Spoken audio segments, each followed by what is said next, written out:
Thanks very much, Mr. Mayor. We have Senator Kelly Ayotte, New Hampshire, Republican from New Hampshire, representing Mitt Romney this morning. Thanks for joining us, Senator. Good morning, George. Well, you just heard Rahm Emanuel. He says this is these questions about the tax returns and Mitt Romney's tenure at Bain Capital have to be cleared up because they go right to the heart of what a president is going to deal with in the next 4 years. Your response?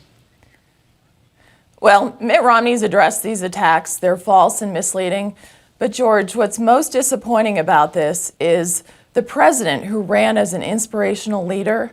Look where we are with him right now. Unfortunately, with these attacks, it shows that he's just a small politician and running on small ball politics at a time when our country is facing grave, grave challenges. And no ad is going to decide this election. But whether the president likes it or not, the economy and jobs are going to decide this election, and his record on that is abysmal. We've had over 40 straight months of over 8% unemployment, dismal jobs reports, and his policies have been a failure when it comes to turning our economy around. But the questions aren't just coming from the president and his campaign, as you know. Just yesterday, the Republican governor of Alabama, Robert Bentley, came out and said he believes that Mitt Romney ought to release more tax returns. Take a look. The best thing to do is just get everything out in the open and just say, hey, I have nothing to hide and I'm going to release my tax returns. Haley Barbour and other top Republicans have said exactly the same things. Wouldn't that help put these questions to rest? Well, George, he's disclosed what he has to under federal law, but he's also gone beyond that. He's released his 2010 tax returns. He's going to release his 2011 tax returns. But that's not what the American people are focusing on. They're worried about their own tax returns, whether they can find jobs, small businesses. He wants to increase taxes on small businesses. I've heard from them. They're worried about their tax returns, rising health care costs under the president's health care plan. That's the focus of this election, and that's what the American people are going to decide this election on. And George, the most astounding thing that happened this week is the president's statement that the biggest mistake that he made in his first 4 years was not telling his story well enough. He doesn't understand that it's his policies that are causing problems and why we aren't turning this economy around. And this story is not going to get any better with 4 more years. I mean, look at the stimulus that Mayor Emanuel cited. I mean, the president's team represented that we'd be under 6% unemployment now with $787 billion of government spending. And we're over 8% unemployment with dismal job reports. But it's more difficult, I think you would concede, for Mitt Romney to make that case as long as he's forced to be answering questions about Bain and his tax return. Those Republicans clearly worried he's going to continue to face the questions if he doesn't release the returns. You're not? I think that the difficult thing is for the president to answer to his economic record with the failed stimulus, higher health care costs. And look where we are. He represented that he was going to cut the deficit in half in his first 4 years.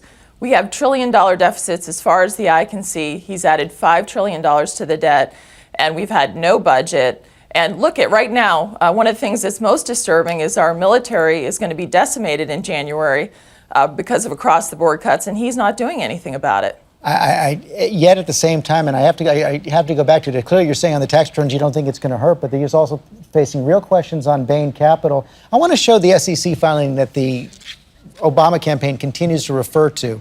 Back in 1999, it says, Mr. W. Mitt Romney is the sole shareholder, sole director, chief executive officer, and president of Bain Capital, and thus is the controlling person of Bain Capital. That's May 2nd, 2000. We also know from other forms that he attended board meetings of at least one company funded by Bain in that 1999 to 2002 period, that he received at least $100,000 for 2 separate years as an executive of Bain. By a common sense standard, isn't it hard to argue, as Mitt Romney has said, that he had no active involvement with the company in the face of documents like that?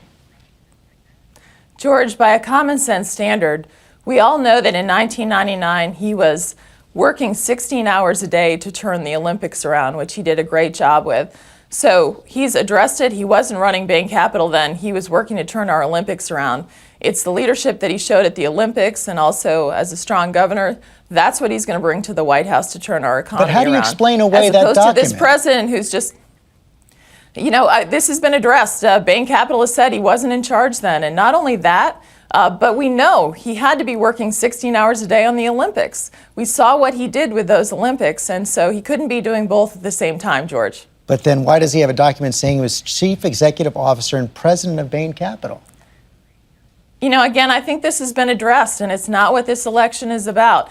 The president can talk all he wants about this, but it's the economy and jobs that are going to address this election. And on that score, his policies of wanting to increase taxes on small businesses and the failed stimulus, not going back to Washington and focusing on getting our economy moving, and the fiscal cliff that we're facing at the end of the year, those are the core issues that are going to drive voters in November. Some top Republicans, Karl Rove, Governor Scott Walker of Wisconsin, have said, they take your point, you're just making about the past, but they say that Governor Romney has to do a much better job of laying out an aggressive, detailed agenda for the future. And our Washington Post ABC News poll shows that could help him at this point. Right now, more than half of Americans are most concerned about the next 4 years, and among those Americans, President Obama leads by 23%.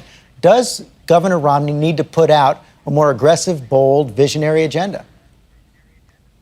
I think Governor Romney has a bold agenda moving forward, that he is going to reduce our debt, get our fiscal house in order. He has the tax reform plan, and it's very different from the president's. It's not increasing taxes on small businesses.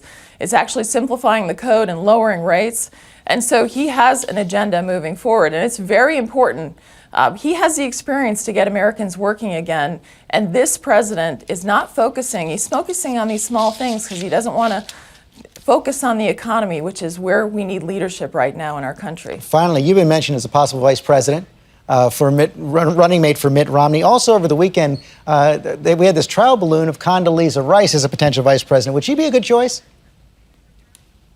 She's very qualified. She's excellent. She's tested. Yes. Senator Ayotte, thanks very much for your time this morning. Thanks so much, George.